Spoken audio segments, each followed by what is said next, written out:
Hey guys, my name is Simpzy. Welcome back to some more FIFA 16 career mode. We're playing as Manchester United. This is Season 1, Episode 18.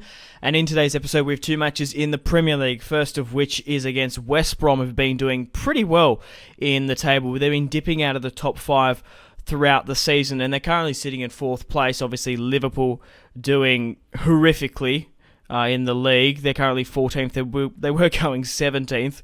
The majority of it, but we are versing West Brom here today. They've been doing pretty well in the league. The top goal scorer is Diouf, and hopefully Lacazette and some United players can get behind Sessegnon as well, being the top assist with 13 assists. He's really the key, and we're going to have to watch out for him in the match against West Brom. The second match in today's episode is against Arsenal, a must-win matches to hopefully cement our title challenge. Now, I did say in the last episode, if you didn't go and watch it, that we would have the Champions League second leg against Real Madrid. I was mistaken. We have that in the next episode. Should be an absolute cracker. We're currently 2-0 up on aggregate against Real Madrid, and if you haven't gone and watched the last episode, highly recommend you do.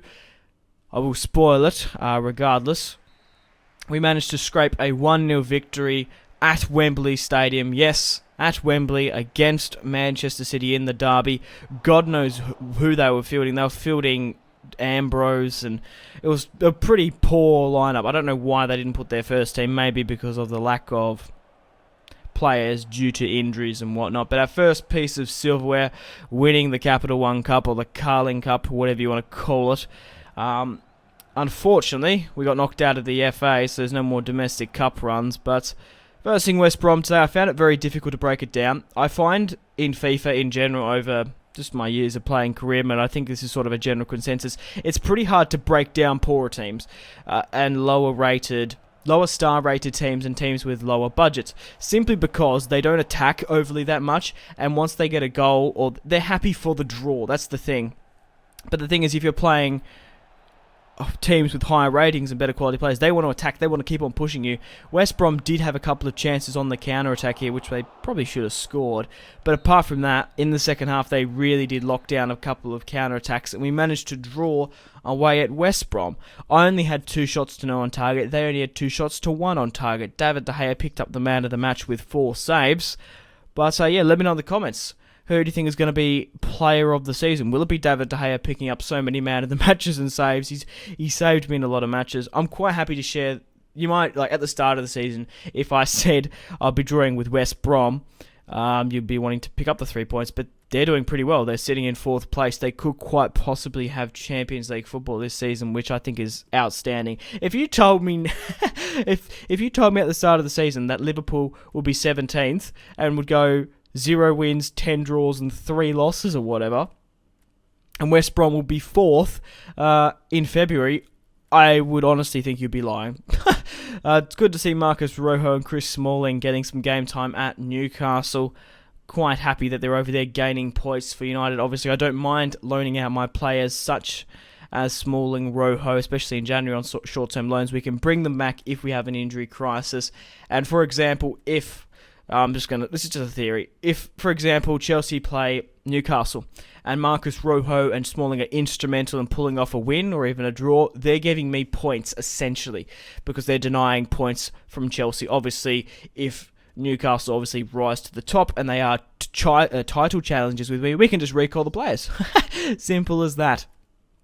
And that's why I do like loaning out players alongside Adnan Januzaj going to Sunderland. But we are playing at Old Trafford against Arsenal.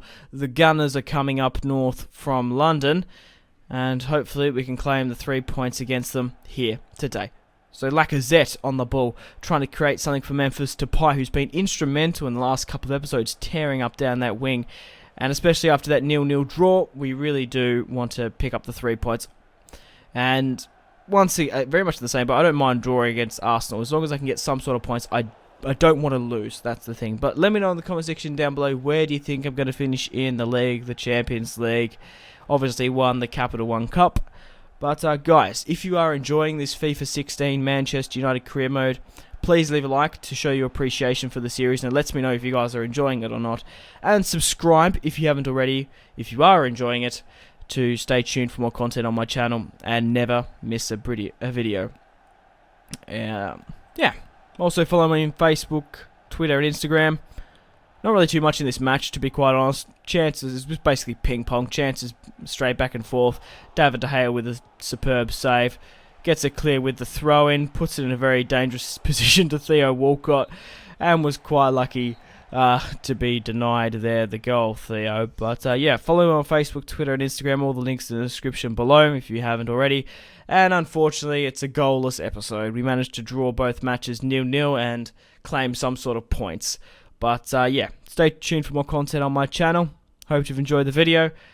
Up next, the round of 16 against Real Madrid. Okay, guys, take care.